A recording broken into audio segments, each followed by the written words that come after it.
Pues agradezco a Carolina de Pedro, a Rosonda Salas por la invitación y les agradezco también a todos ustedes por estar aquí, a Christopher Ponset, que también eh, admiro su trabajo, entonces me da gusto verlo por aquí y bueno, también algunos conocidos.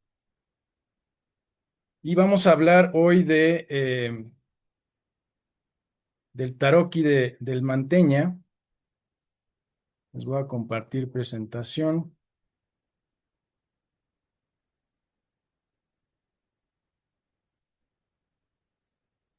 Díganme si ya pueden ver la presentación. Sí, se ¿Sí? ve perfecto, Anuar, gracias. Muy bien. Y pues bueno, hoy les voy a revelar también algunos enigmas que han estado ocultos sobre este Taroki del siglo XV, ¿no? Durante siglos, pues han permanecido ocultos. Y pues bueno, del tarot se compone de 50 grabados, 50 alegorías, se divide en 5 series de 10. Este tarot de Manteña, como le llaman, pues se data alrededor de entre 1460 y 1465, es la fecha que dan la mayoría de los historiadores del arte. Hasta el momento, bueno, se considera que su autor es desconocido. Se le empezó a llamar tarot de Manteña desde el siglo XVIII, siglo XIX. Ya tenemos algunos testimonios, ¿no? Que lo empiezan a llamar juego de Manteña, cartas de Manteña, pero actualmente se considera que no es propiamente un tarot y tampoco fue creado por el artista Andrea Manteña.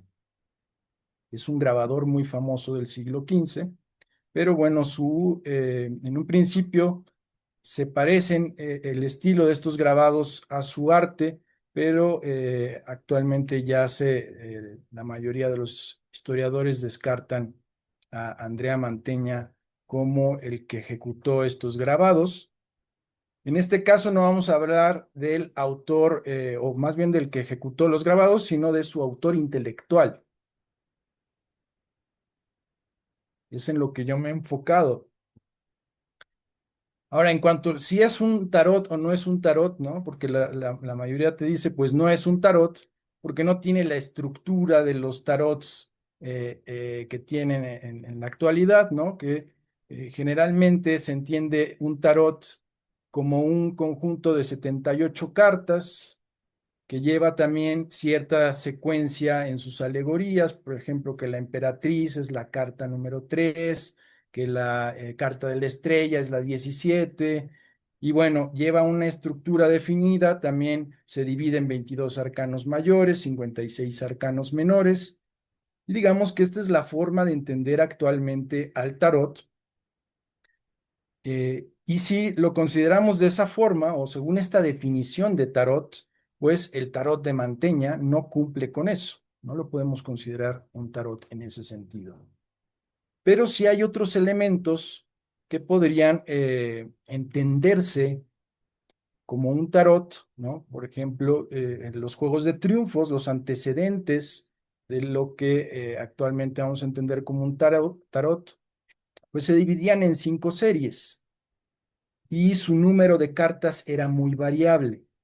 Entonces, en este sentido, sí podríamos considerarlo eh, eh, con una estructura similar a la de los juegos de triunfos del siglo XV, ¿no? Porque también este juego o este tarot se va a dividir en 5 series.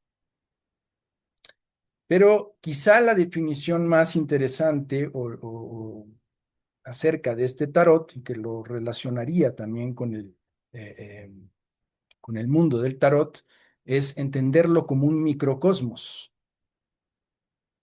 Entonces, si lo entendemos como microcosmos, pues también se puede considerar un tarot, ¿no? Que de hecho va a ser una idea que surge sobre todo a partir del siglo XVIII con los ocultistas, de entender al tarot como un microcosmos.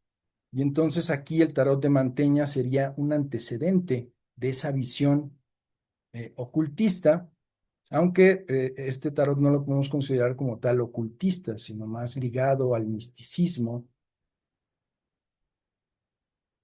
un enfoque algo distinto, ¿no? Pero vamos a desarrollar también un poquito más esto. El primer tarot o el primer juego que tiene una estructura de 78 cartas y que está documentado es el tarot Solabusca, más o menos de 1491. Pero sus alegorías son muy diferentes del tarot clásico. Entonces también por eso algunos no lo consideran un tarot, ¿no? Por el tipo de alegorías que son muy diferentes, pero sí lleva la estructura de los 22 arcanos mayores, los 56 arcanos menores, ¿no? Que de hecho antes se le denominaba triunfos, no propiamente arcanos mayores. Y el primer tarot que va a tener esta estructura, pues va a ser el tarot de Marsella, que tiene las 78 cartas, pero además sigue un determinado tipo de alegorías. Y este se va a convertir realmente en la base de todos los tarots posteriores. Por eso algunos consideran que el tarot de Marsella es el tarot primordial o el tarot original, ¿no? Como Jodorowsky también le llama al tarot de Marsella, que es el único pues bueno, es también la visión de Jodorowsky, pero antes de este tarot, pues no existía esta estructura propiamente, ¿no? O no estaba bien establecida. Si nos remontamos al tarot más antiguo documentado, pues está el de Marciano da Tortona, y vemos que no tenía la estructura de los tarots clásicos, los que conocemos, ¿no? Que aparecen 16 dioses clásicos que se pueden entender como los triunfos y cuatro palos que no son ni los clásicos oros, bastos, copas y espadas, sino que aquí Marciano da Tortona los sustituye por águilas, fénix, tórtolas y palomas, ¿no? Y además les atribuye también un significado más poético, filosófico. De hecho, este tarot se lo dedica al duque de Milán, Filippo María Visconti, y además nos dice que pues, en esa época el tarot también va a ser muy condenado por, eh, por fomentar los vicios en las personas. Entonces, una forma,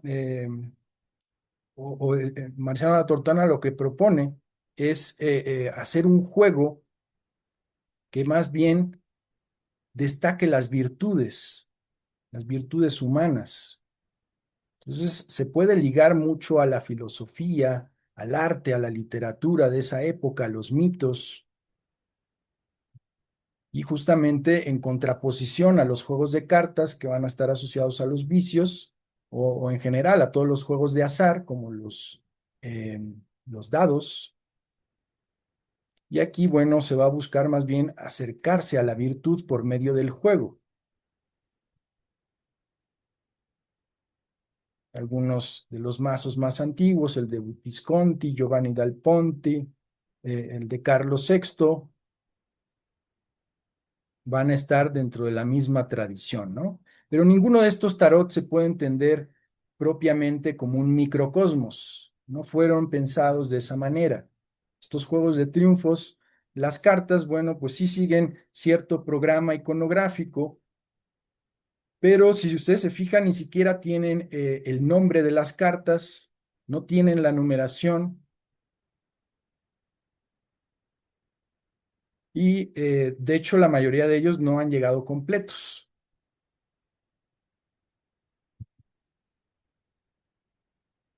Ahora, en cuanto a la visión del tarot como un microcosmos, nos va a decir Crowley, ¿no? Que él diseñó su propio mazo. Nos dice, la única teoría de esencial interés acerca del tarot es la de que es una admirable ilustración simbólica del universo.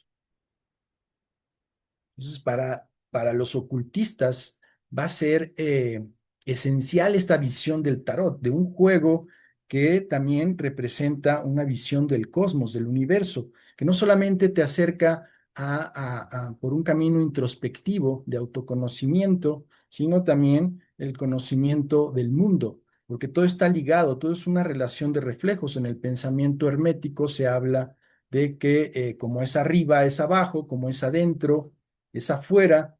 Y como es abajo, es arriba, hay una relación de correspondencia. Y en este sentido, bueno, por eso va a ser importante esta visión del tarot y que generalmente autores como Michael Dumet, historiadores del tarot, pues van a decir que esta visión del tarot empieza con los ocultistas. También, bueno, Jodorowsky nos va a hablar del mandala del tarot, ¿no? Que él dice que descubrió este mandala en el tarot de Marsella, en el que todas las cartas se conectan. Y entonces, bueno, un mandala es básicamente lo mismo, una representación del universo. Jodorowsky va a ser uno de los autores eh, pues más leídos en la actualidad y que también pues relaciona al tarot como esta herramienta de autoconocimiento, esta herramienta creativa, artística. Entonces, digamos que para muchos tarotistas, esta visión del microcosmos es importante. Pero esto no es algo nuevo, realmente se puede rastrear desde la antigüedad, ¿no? Incluso desde el antiguo Egipto estaba esta visión del macrocosmos y del microcosmos, en la tradición griega, la filosofía griega también, en Platón, el Timeo, obras como el Timeo, va a plantear esta visión del ser humano como un microcosmos, toda la tradición platónica, y va a llegar hasta el Renacimiento, ¿no? Muchas de las obras van a ser, o en muchos manuscritos vamos a encontrar este tipo de alegorías en las que se van asociando aspectos del ser humano con los principios del universo. Entonces, aquí, por ejemplo, ¿no? Que el simbolismo zodiacal o los arquetipos zodiacales van a estar relacionados con cada aspecto del ser humano, tanto cualidades internas como también en cualidades físicas, ¿no? Que la cabeza, por ejemplo, está asociada con el signo de Aries, el cuello con Tauro, y así cada uno de las partes del cuerpo humano están relacionadas con el simbolismo astrológico. Y el tarot de Manteña, este taroqui, pues justo va a representar eso, ¿no? Plantea en sus 5 series, está reflejada esta visión de un cosmos que comienza desde la primera serie, ¿no? La serie numerada del 1 al 10 va a representar el cosmos terrenal o el microcosmos. Se puede relacionar también con los elementos, los 4 elementos, ¿no? Aquí estaría vinculado al elemento tierra. Y bueno, también se puede identificar la serie porque las cartas llevan una letra en la parte inferior izquierda y del lado derecho llevan el número. Entonces, por eso es que sabemos que está estructurado de esta forma. Después tenemos tres series que se pueden entender como parte de un cosmos intermedio que vincula al microcosmos con el macrocosmos. Es el puente entre estos dos cosmos, ¿no? Entonces, bueno, la serie D de las musas, pues representan los recuerdos, la creatividad, pero también el intelecto que se eleva. Luego tenemos las ciencias y las artes, que son parte de la serie C, que también son artes y ciencias que nos conducen a la sabiduría. Aquí, bueno, las musas se pueden relacionar con el elemento agua, mientras que la serie C se va a relacionar con el elemento aire. Y aquí sigue un proceso de ascenso hacia las virtudes que están representadas en la serie B. Y finalmente, en la serie A está representado el cosmos celeste o el macrocosmos, que se relacionarían en este caso con el éter o el quinto elemento. Pero también las letras, digamos que la numeración nos va indicando este proceso de ascenso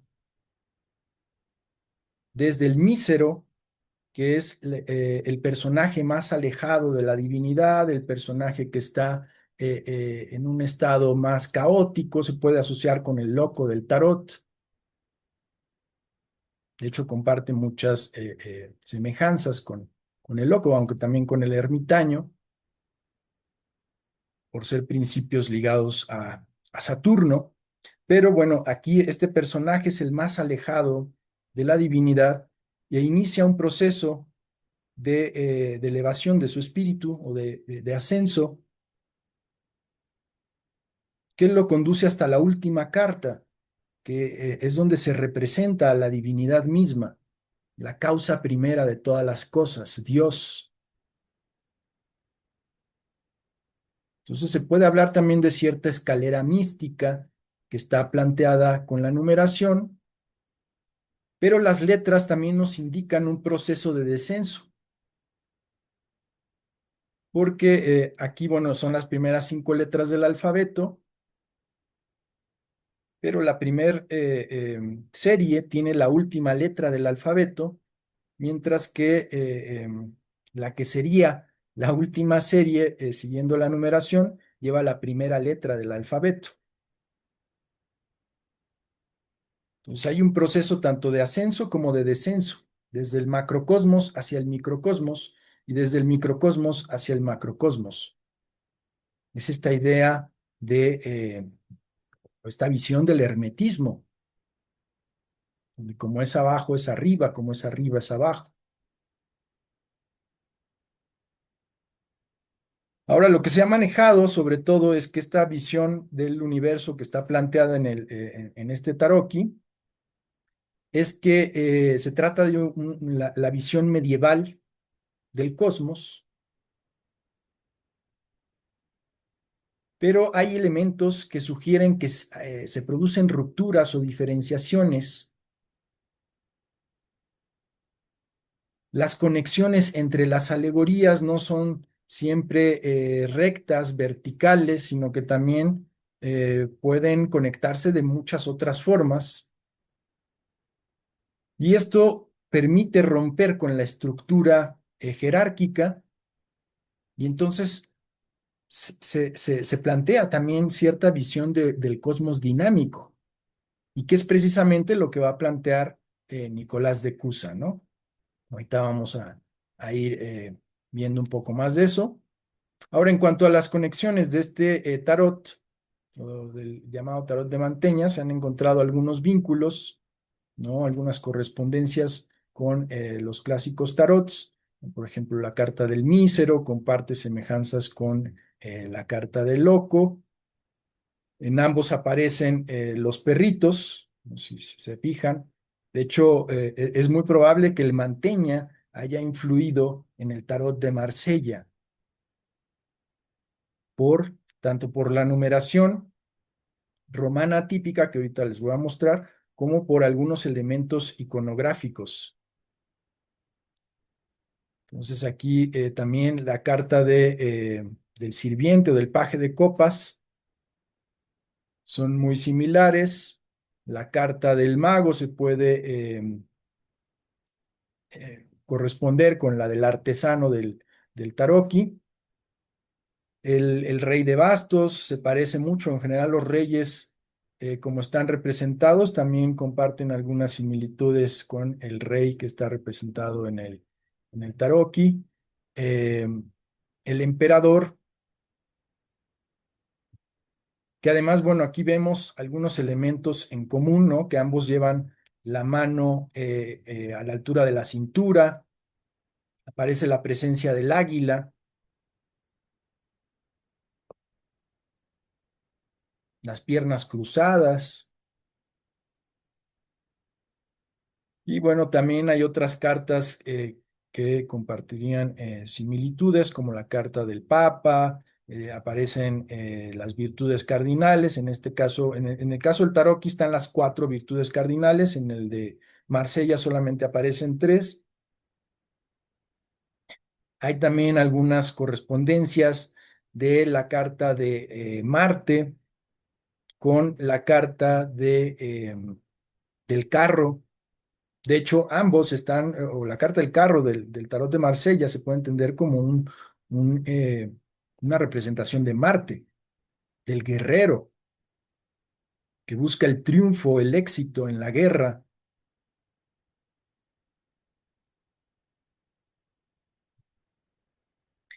Y también hay otros elementos. La última carta de ambos sistemas, tanto el de Marsella como el de Manteña, pues vemos la representación del cosmos, del universo, de diferentes formas, ¿no? O planteado de diferentes maneras.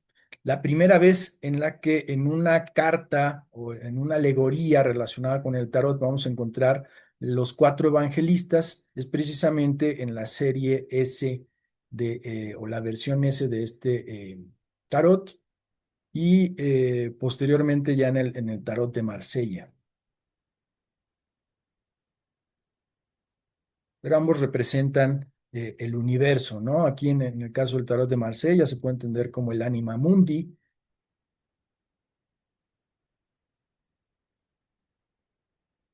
Y también hay otro elemento que sugiere que este juego fue entendido como un juego de triunfos en el siglo XV. Entonces esto lo vincularía de manera directa con el tarot,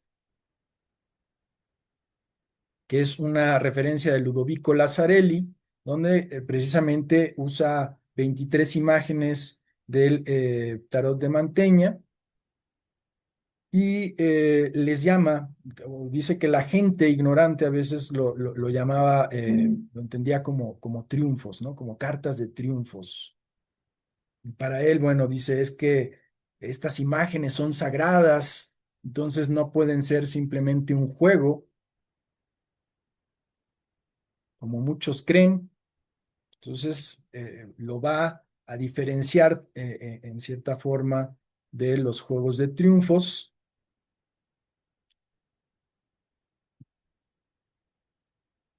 Ahora, en cuanto a la numeración, aquí vamos a encontrar una numeración romana atípica, ¿no? Que, por ejemplo, el 4 no se escribe como un 5 menos uno, sino como un uno más uno más uno más uno, ¿no? O el 19 no se escribe como un 10 más 10 menos uno, sino como un 10 más 5 más uno más uno más uno, ¿no? Siempre es progresivo, siempre va hacia más, siempre va sumando, nunca se resta.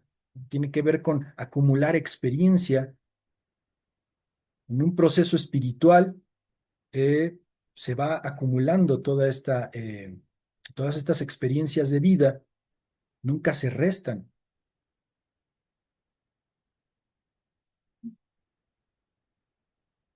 Y bueno, es el primer sistema iconográfico relacionado al tarot que usa este tipo de numeración romana típica.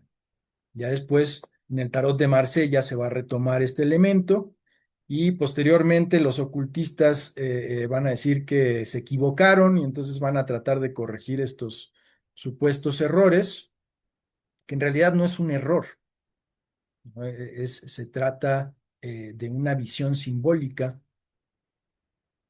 y todo tiene un propósito.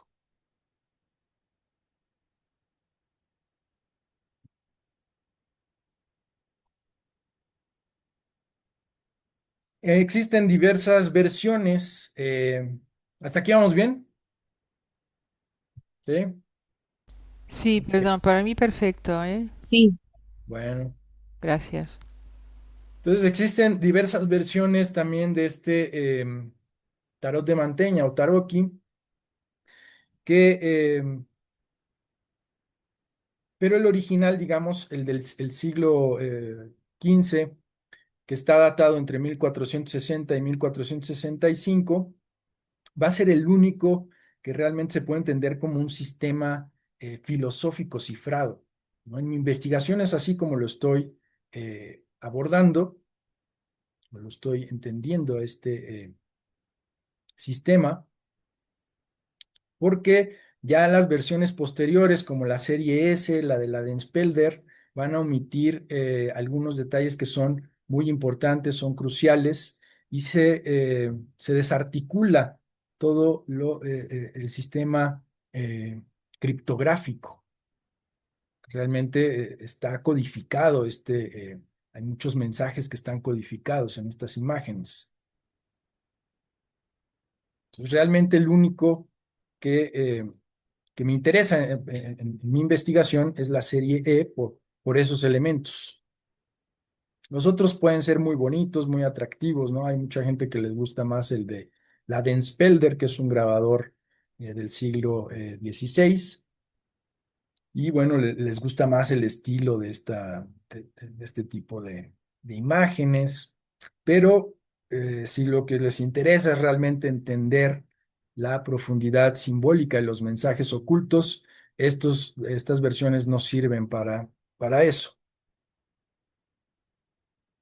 Desde el 2021 hice una restauración de estas imágenes con la finalidad precisamente de estudiarlos, porque hasta esa fecha no existía ningún tarot de Manteña restaurado. Y pues bueno, el hacer la restauración digital también me permitió observar detalles que no se habían observado antes. Memoricé las imágenes, las estudié y bueno, eso fue en parte lo que me permitió entender también todo este sistema, ¿no? Como un lenguaje simbólico, un lenguaje visual.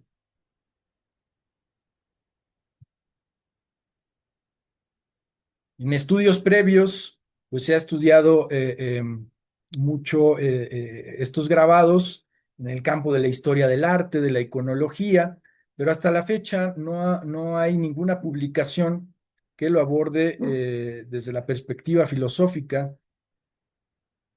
¿no? Hasta el momento no hay casi filósofos que se interesen por estudiar este tipo de imágenes o de programas iconográficos.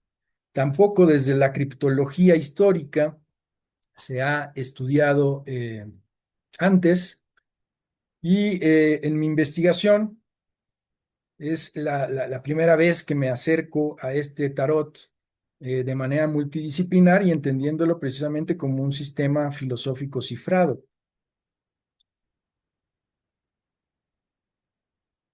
Hay una serie de elementos que después de haber estudiado a profundidad cada una de los nombres de las cartas, de las imágenes, pues fui observando, ¿no? Que por ejemplo aparecen letras invertidas, aparecen también letras deformadas, una letra omitida, ¿no? Aquí debería de ser lógica, pero aparece sin la letra G. También hay una carta donde se equivocaron en la numeración. Hay una tachadura en la primera carta y, y la numeración romana típica que ya les mencioné, ¿no? Entonces, estos elementos casi siempre se han considerado errores o a veces como, pues sí, como simples errores, ¿no? Del grabador que cometió en el diseño, pero esto más bien podría sugerir que se trata precisamente de este sistema cifrado. Además de que encontramos una particular combinación del dialecto veneciano con el latín culto.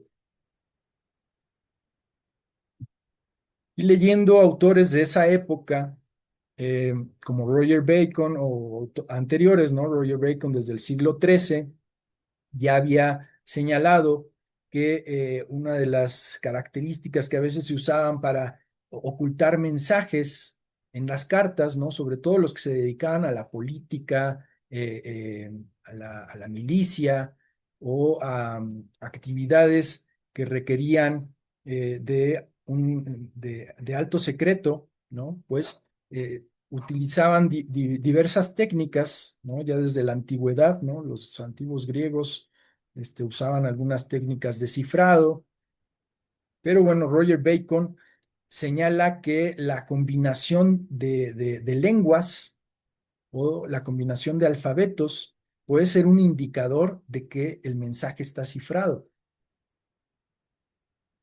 Y es lo que encontramos precisamente en el tarot, una combinación de latín culto con un dialecto veneciano. Y León Battista Alberti, que va a ser también uno de los grandes personajes del Renacimiento temprano, nos dice en su famosa obra de Cifris, ¿no? Que señala que cualquier signo gráfico inusual, como una tachadura, caracteres invertidos o algún signo gráfico que salga fuera de lo común, se puede considerar como indicadores de un sistema cifrado. Estos dos autores los conocía Nicolás de Cusa. De hecho, fue muy cercano a los mismos círculos intelectuales de León Battista Alberti. Además de que Cusa llegó a ocupar cargos importantes, fue legado de cuatro papas, fue un cardenal pues muy cercano a cuatro papas y tenía que saber necesariamente de, eh, de técnicas de cifrado. Entonces, bueno, como hay muchos elementos que ya he desarrollado en mi investigación, pues decidí también cambiarle el nombre al Taroqui del Manteña por Taroqui de Figura Mundi. Y esto porque hay una obra que se considera perdida de Nicolás de Cusa, que él mismo lo llama, ¿no? Es un librito sobre la representación del mundo, sobre la figura del mundo, un pequeño librito. Así habla Nicolás de Cusa en una de sus obras. Y es la única referencia que tenemos a esta obra, ¿no? De Figura Mundi, que los estudiosos de Cusa pues, la consideran perdida porque la única obra perdida de Nicolás de Cusa. Y yo lo que estoy defendiendo en mi investigación es que se trataría de este tarot. Por eso es que he decidido cambiarle el nombre.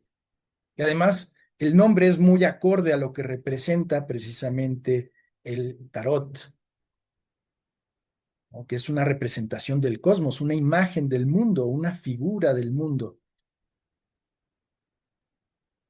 Además de que esta obra se sabe con certeza que es de 1462, que es una fecha muy cercana o en el periodo en el que los historiadores del arte fechan al tarot de Manteña. Entonces hay una correspondencia tanto cronológica como por el nombre y con muchísimos elementos más, ¿no? Ahorita no voy a poder mostrarles toda la evidencia, ¿no? Ya tengo más de 300 páginas escritas en mi investigación, pero bueno, ahorita les voy a mostrar algunas claves importantes.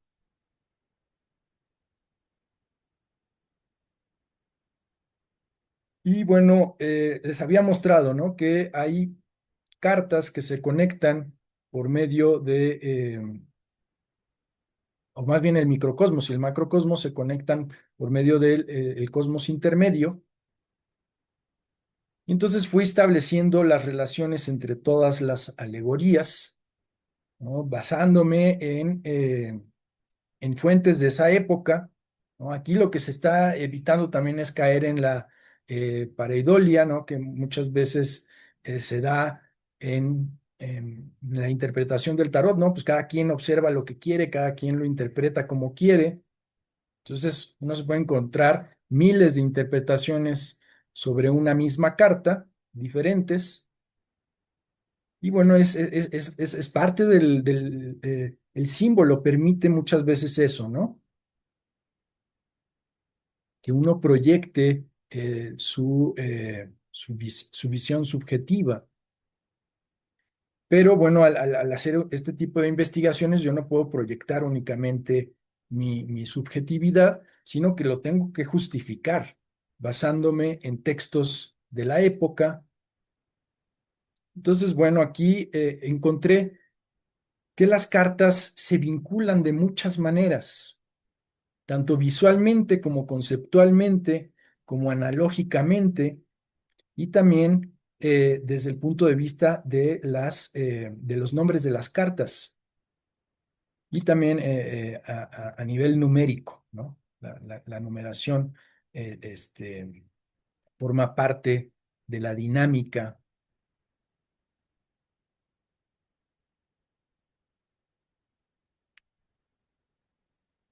Y entonces, bueno, aquí, por ejemplo, les pongo este ejemplo de las cartas vinculadas al principio de Júpiter y de Marte, ¿no?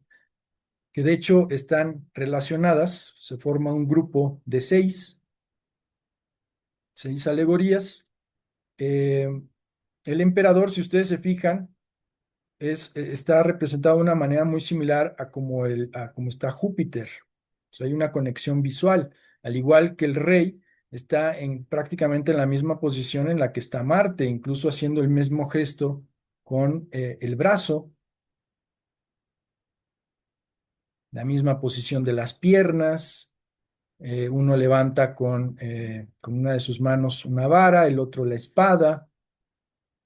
O sea, hay conexiones visuales que ahora, cualquier observador, digamos, las puede identificar, pero también a nivel conceptual se conectan, ¿no? Aquí en el caso de las musas, vemos una esfera que está representada en la parte de abajo y que nos remite a la obra de Marciano Capella, que fue muy leído en esta época, en la que él establece una serie de correspondencias de las musas con las esferas celestes. Nos dice que, por ejemplo, Euterpe está conectada con la esfera de Júpiter, Erato con la esfera de Marte, y también analógicamente, bueno, pues se conectan, ¿no? Porque uno está representando el microcosmos, el otro el macrocosmos, distintos niveles. Entonces hay una relación analógica, cosmológica. A nivel numérico, pues también hay una secuencia, si ustedes observan la numeración, aquí se produce también una secuencia muy interesante, que es de hecho circular. Y esto va a ser clave porque eso es lo que plantea precisamente Nicolás de Cusa y que lo va a diferenciar de la mayoría de los autores medievales. Él es el primero que va a proponer la idea de un cosmos infinito, un cosmos dinámico. Giordano Bruno, los grandes autores de esa época lo van a reconocer como el primero que formuló esta idea del cosmos infinito. Y entonces, bueno, encontramos esta idea de la circularidad. El rey, para poder convertirse en emperador, necesita primero pasar por un proceso de ascenso, que en este caso las musas establecen ese puente entre lo terrenal y lo celestial. Erato le permite al rey definir mejor sus deseos, plantear una estrategia, establecer vínculos entre todas las cosas. Entonces, como un estratega, el rey se eleva hacia Marte, Marte que representa el éxito, la gloria, el guerrero interno, pero también, bueno, el que establece ciertas normas, con disciplina, con fortaleza. Entonces todo esto va a estar indicado por Marte. Una vez que el rey se eleva hasta el arquetipo o al principio de Marte, conecta con la energía de Júpiter, que representa la expansión, y de ahí desciende por Euterpe, que es el aprendizaje, el placer del aprendizaje, hacia el emperador, ¿no? O sea, finalmente se convierte en emperador por este proceso. Y del emperador nuevamente se inicia un nuevo ciclo. Entonces hay una circularidad numérica. De hecho, es la carta número 8, luego la 14, luego la 45, la 46, y ya después un proceso de descenso de la 46 a la 18, de la 18 a la 9 y de la 9 nuevamente a la 8.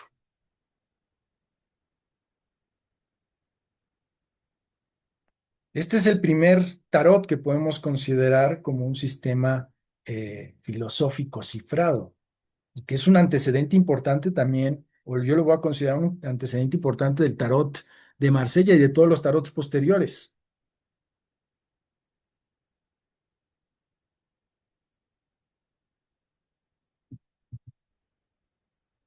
Y a nivel de los nombres, se produce algo muy interesante que solamente es posible gracias a la combinación de latín con veneciano. Con las letras del emperador, que de hecho es aquí en donde se unen las diferentes fuerzas, se puede formar el nombre del rey, tal como está escrito aquí en estas imágenes, el nombre de Erato, pero también el de Marte.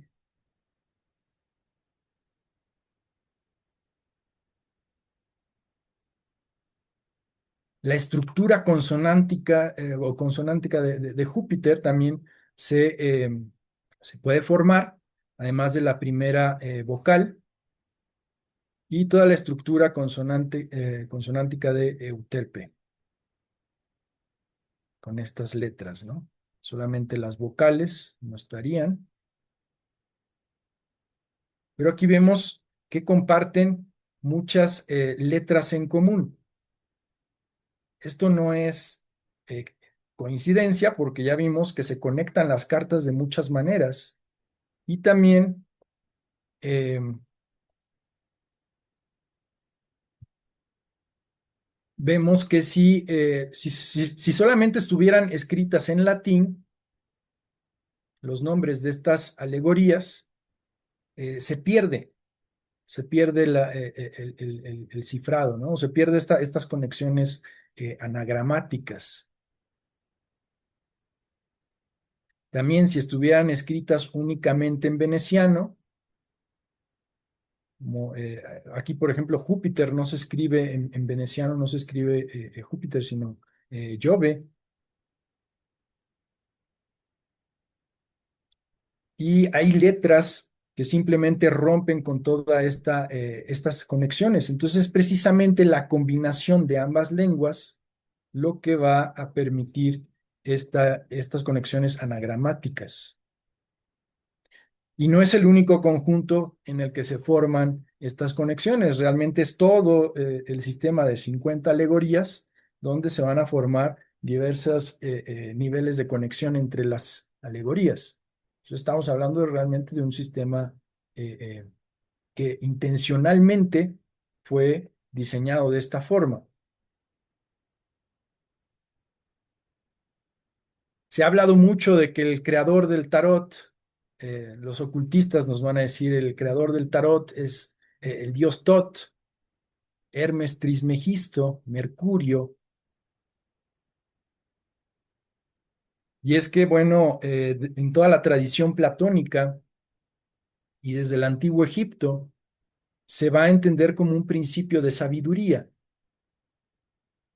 Platón nos va a decir que el dios Tot o Hermes Trismegisto eh, fue el que inventó la escritura, el que inventó el juego o los juegos, es el creador de todas las ciencias, de todas las artes, También por eso el epíteto de Trismegisto significa el tres veces grande.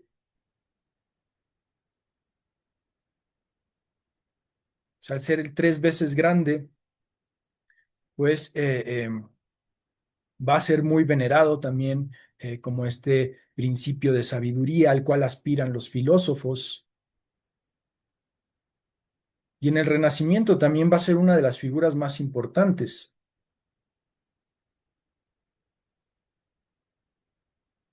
Ya vemos desde el antiguo Egipto, bueno, esta representación con el caduceo, ¿no? Estas dos serpientes que se entrelazan y aparecen en el templo de Seti primero, luego en el tarot o en el taroqui, pues ya lo vemos también, ¿no? Con el caduceo. Entonces, bueno, en cierta forma se puede decir que todos participamos de la sabiduría, todos participamos del principio cósmico de Mercurio, y en ese sentido se va a entender como el creador del tarot, de los juegos, ¿no? En el sentido de que nos acerca al conocimiento también por medio del lenguaje, de la escritura, de las imágenes visuales, de las artes, de las ciencias.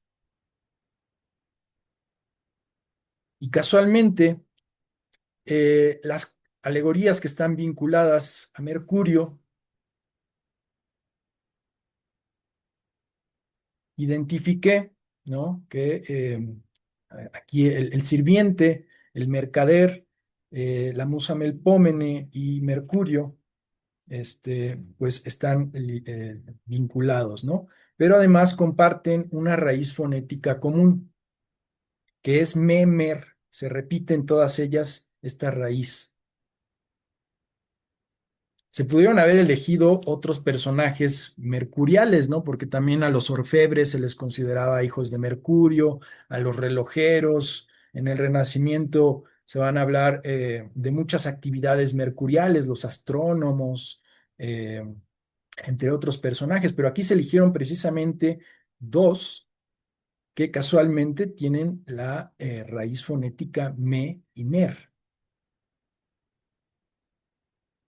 Entonces, lo que hice fue, basándome también en un sistema de extracción que plantea León Battista Alberti en esta obra que les mencioné de Cifris, él dice que a veces para cifrar un mensaje, lo que se hacía era repetir una sílaba o a veces una palabra en un texto y a partir de ese patrón que se repite, se toman las letras inmediatamente anteriores o posteriores a la raíz y entonces se puede formar un mensaje, ¿no?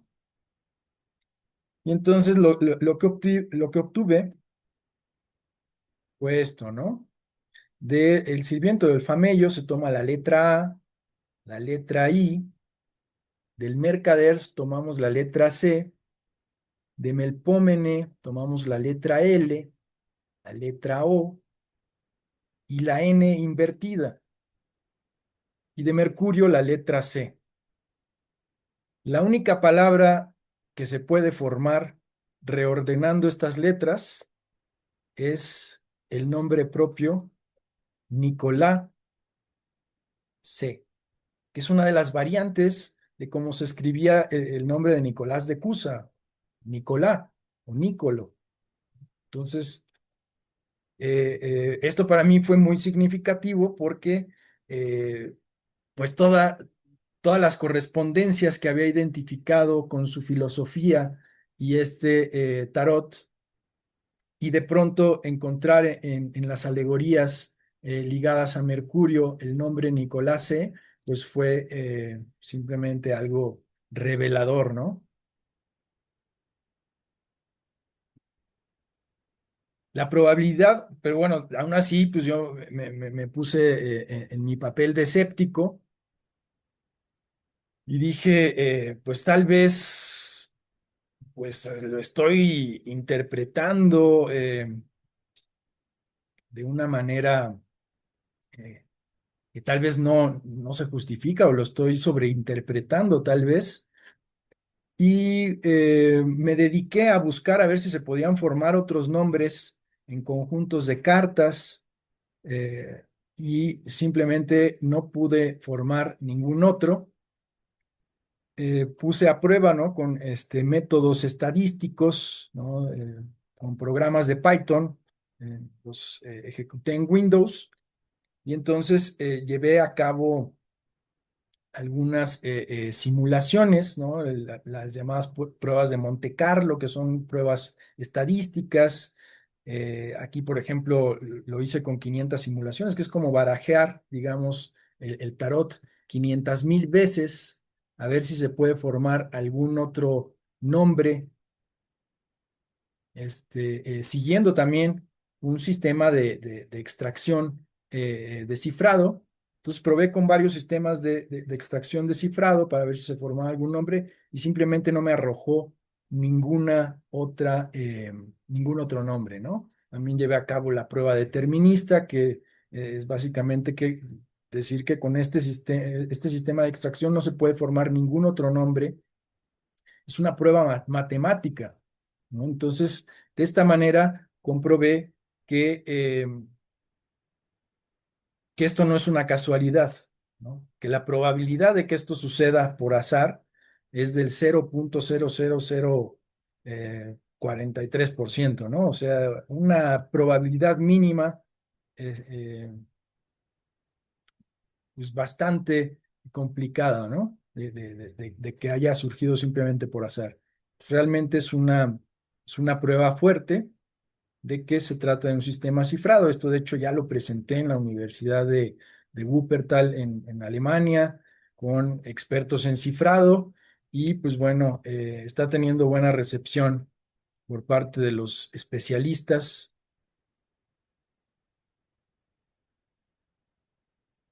Y en cuanto a la evidencia de apoyo, bueno, pues está el hecho de que en este grupo de alegorías son el único grupo donde aparece una N invertida, que además para Cusa va a tener un simbolismo profundo la letra N, no simplemente porque sea la inicial de su nombre, sino que también para él representa la dinámica del cosmos y representa precisamente inicios y finales. Entonces aquí podría estar sugiriendo que la letra N es el inicio de la palabra cifrada, por eso es que está o aparece invertida. Además de que, como ya les mencioné, Mercurio es un principio cósmico ligado a la diplomacia, a la filosofía, al servicio, a la escritura, al lenguaje, a los juegos, en toda la tradición hermética y platónica. Tenemos que además las cuatro alegorías, ¿no? Esto sí, desde un punto de vista interpretativo, se pueden relacionar con aspectos de la vida de Nicolás de Cusa como cardenal diplomático, ¿no? Su actitud de servicio, pero algo que ha llamado la atención de los iconólogos es que este mercader está representado como un jurista y como un erudito del siglo XV. O sea, no se trata de un simple mercader, sino que esta imagen realmente representa a un erudito y a un jurista. Y casualmente resulta que Nicolás de Cusa estudió Derecho Canónico en la Universidad de Padua. Él fue un gran jurista de su época. Entonces aquí tenemos muchos elementos que apuntan a Nicolás de Cusa como el autor de autor intelectual de estos grabados, o más bien de estas alegorías.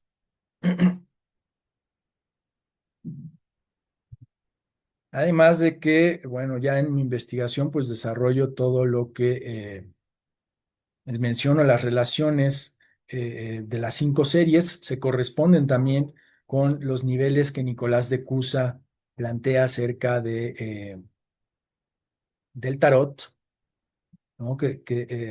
O más bien con los niveles del cosmos que se reflejan en las 5 series del tarot.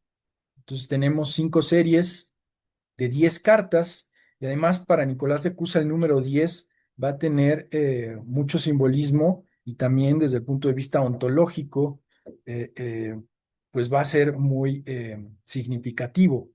Entonces, todo esto está justificado plenamente con la estructura que encontramos en el tarot, en la filosofía de Nicolás de Cusa. Hay también, he identificado rupturas que se producen en el cosmos visual, 11 anagramas filosóficos que he logrado encontrar. O sea, ya no solamente este tipo de anagramas que les mostré, sino que también se pueden formar frases, aforismos, y que además estos mensajes son frases que se relacionan perfectamente con la filosofía de Cusa. También, bueno, los diagramas visuales que el mismo Cusa plantea en sus escritos se corresponden con la estructura del Taroki. Y bueno, todo esto lo voy a presentar próximamente en el libro que voy a publicar. Ya se pueden consultar también algunos hallazgos preliminares en el depósito de Cenodor, ya lo subí, si les interesa. Y bueno, esto va a tener también muchas implicaciones en muchas ramas de, eh, de estudio, incluido la historia del tarot, ¿no? En primer lugar, bueno, pues a nivel de estudios cusanos, de la obra de Nicolás de Cusa, pues va a tener implicaciones importantes también en el campo de la iconología, de la criptografía histórica, en los estudios del Renacimiento y en la historia del tarot, porque va a ser el primer y único juego de la historia documentado vinculado al tarot que funciona como un sistema filosófico cifrado, ¿no? Así como el primero que fue concebido como una imagen del cosmos. Esto que tanto les va a interesar a los ocultistas como Crowley, como Edward White, el creador del tarot de Rider, eh, Papus, y en realidad todos estos personajes que son muy conocidos en el mundo del tarot, hasta Alejandro Jodorowsky, bueno, que va a ver el tarot como un microcosmos. Pues aquí ya tenemos el antecedente eh, directo de todos esos juegos, ¿no? O indirecto. Entonces, pero que forma parte de la tradición del tarot. ¿Qué les parece? Hola. Ay, estoy enamorada de la clase, una maravilla, ¿eh? Gracias. Bien. La portada, la anterior portada tan hermosa es la portada de tu nuevo libro, Anuar. Esta. Sí, sí, sí, sí. Mañana Bueno, subiré a las redes para, mm, bueno, para darle publicidad, ¿no? Para que todos puedan acceder al libro, ver el próximo libro en inglés y en español. sí, sí, sí. Sí va a estar disponible en inglés y en español. Aquí estoy viendo el chat. Les encantó, ok. No sé si Bueno, alguien quiere hacer algunas preguntas a ¿quieren Anuar hacer alguna antes de pregunta? que finalice su hora de clase. Un lujo, Gretel. Si alguien quiere preguntar. Carolina. Ah, Ponset. Sí, Sí, sí, Hola. ¿cómo muchísimas estás? gracias por esta presentación. Muy, muy interesante, de verdad, fascinante. Y para mí es muy interesante porque eh, trabajo sobre el tarot de Marsella. Y Ujú, en los primeros tarots, los de Visconti, no hay ninguna filosofía, son imágenes de la sociedad, del tiempo. ujú, Y en el tarot de Marsella hay mucha filosofía. Y me parece que este juego de figura mundi podría ser el puente tra un juego sencillo y una obra filosófica, una obra de conocimiento muy profundo, muy hondo, y por eso me interesa su trabajo. Habría muchas preguntas, pero una em, sería la de saber eh, si algunos conceptos filosóficos de Cusa se pueden encontrar en las imágenes o en la estructura de la baraja, y pienso particularmente a la coincidencia de los opuestos, que es un Ujú, tema muy importante de Cusa. ujú. Sí, de hecho sí está.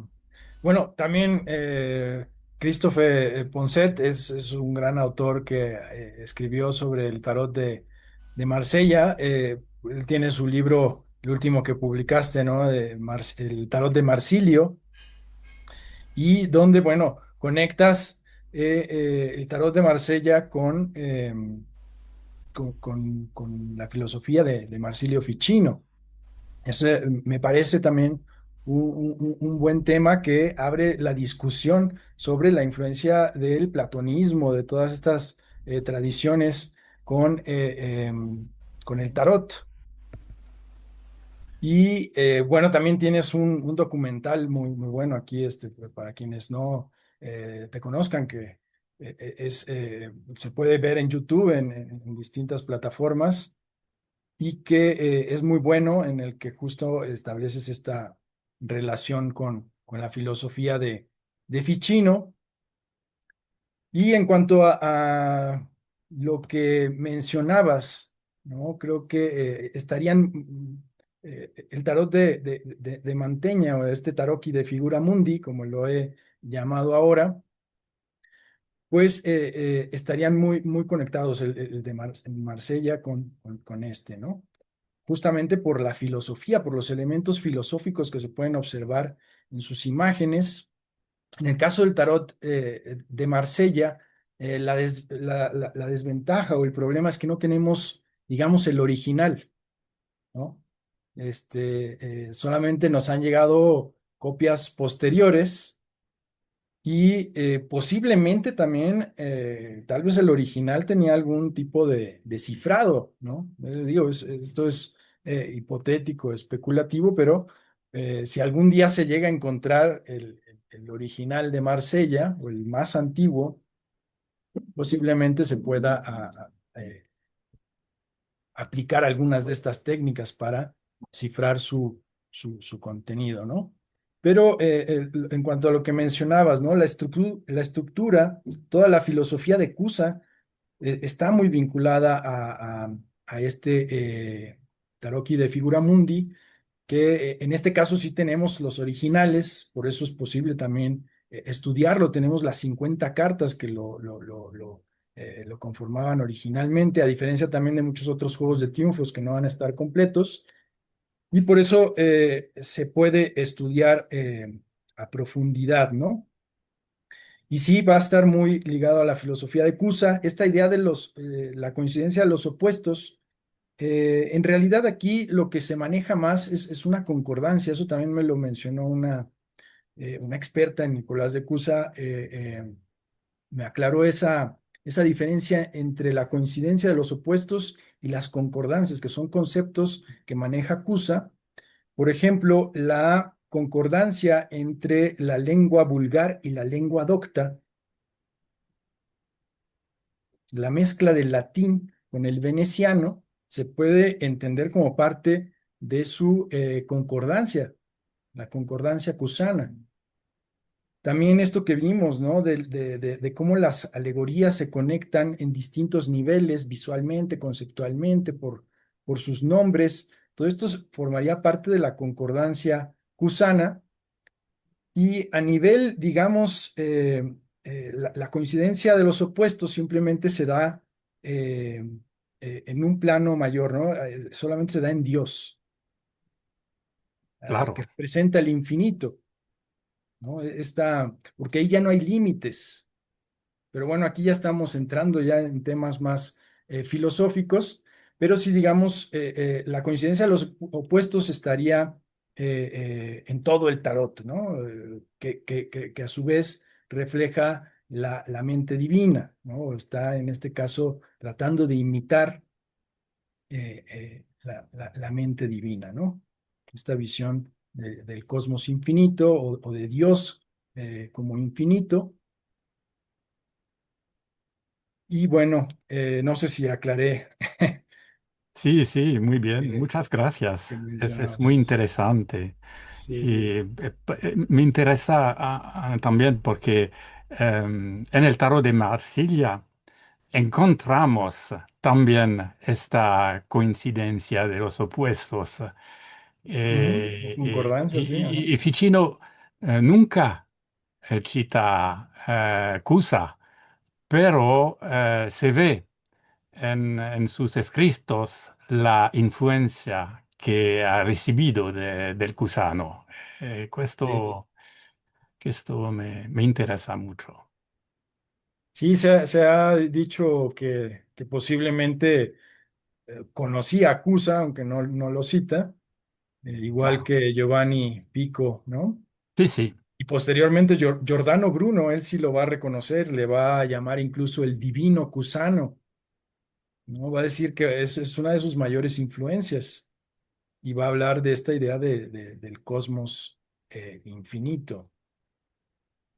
Por eso también va a ser quemado Giordano Bruno, porque él, bueno, este, va a plantear además del cosmos infinito, bueno, otra serie de cuestiones que la Inquisición lo va a quemar. Aquí, digamos, Nicolás de Cusa, aunque era un cardenal importante, pero todo lo enmarca dentro del cristianismo, ¿no? Todo esto es muy cuidadoso como diplomático que era y además cercano a los papas, que además le tocó ser amigo del Papa Pío II, que era un gran humanista, ¿no? A diferencia de otros papas que quizá eran más dogmáticos, más menos cultos, si quieren verlos así.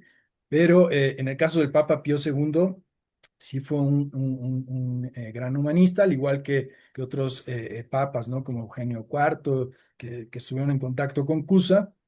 Y bueno, le tocó vivir una época diferente a la de Giordano Bruno. eh, y creo que todo esto, pues va a permitir que Cusa desarrolle este tipo de ideas, lo relacione con el platonismo y todas las formas paganas que encontramos aquí se enmarcan también dentro de la visión cristiana. De hecho, los mensajes que están ocultos en este tarot son de tipo cristiano, entendido también como una religión que busca la unidad de la fe para Nicolás de Cusa, ¿no? Él lo que buscaba era integrar a todas las religiones en una sola fe. Y por eso él dice que el cristianismo como religión de amor, como religión que unifica, pues estas formas de los dioses antiguos y mitológicas, pues se pueden complementar con la visión cristiana.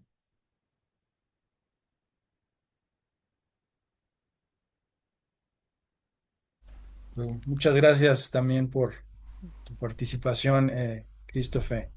gracias a ti. Un gusto. Gracias, Anuar. Disculpa que tengo que ir cerrando la super clase que has dado. Tengo aquí felicitaciones. Una pregunta de, perdón, ¿dónde está ahora? Bueno, Mónica dice increíble, nunca me había planteado este origen y estudio que presida el tarot de Marsella, me ha sorprendido muchísimo. Enhorabuena, Anuar.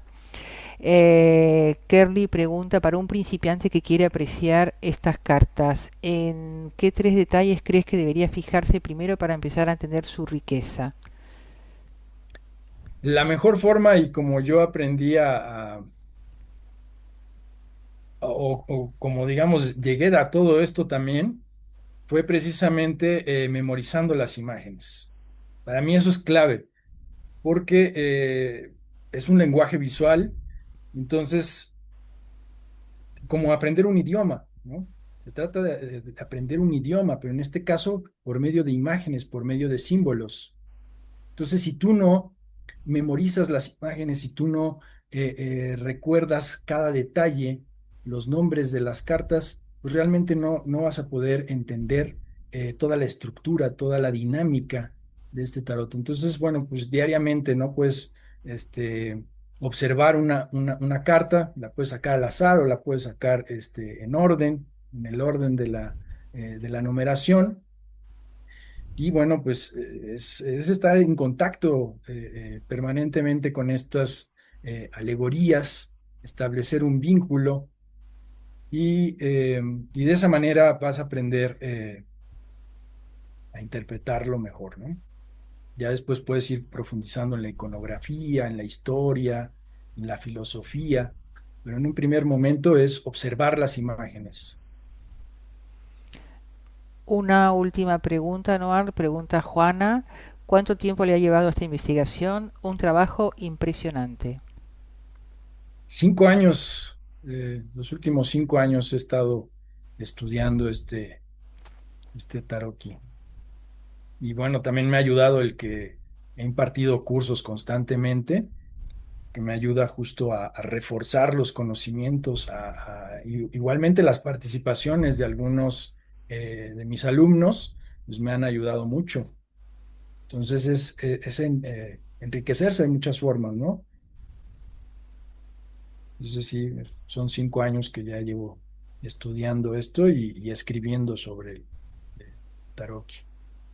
El primer libro que publiqué, digamos, es muy básico, muy sencillo, que lo pensé justo simplemente como un manual tipo tarot, pero esta ya va a ser una investigación más completa. Gracias, Anuar. Una última pregunta. ¿Dónde podemos conseguir tu libro, que es la información que mañana subiremos a las redes, con esto que has publicado como ya última parte de tu masterclass? Si quieres comentarnos dónde se puede adquirir tu libro y la baraja restaurada, pregunta Margarita.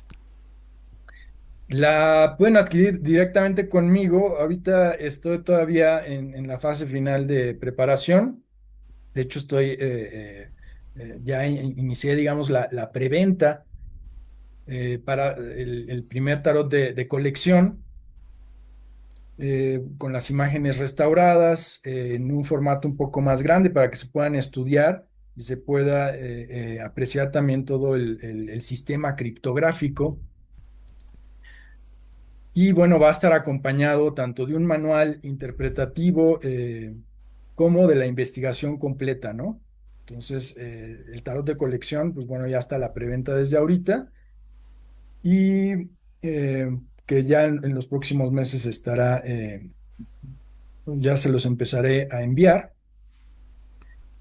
Y para digamos, la edición sencilla, yo creo que hasta mediados del 2026 ya estará lista la edición sencilla.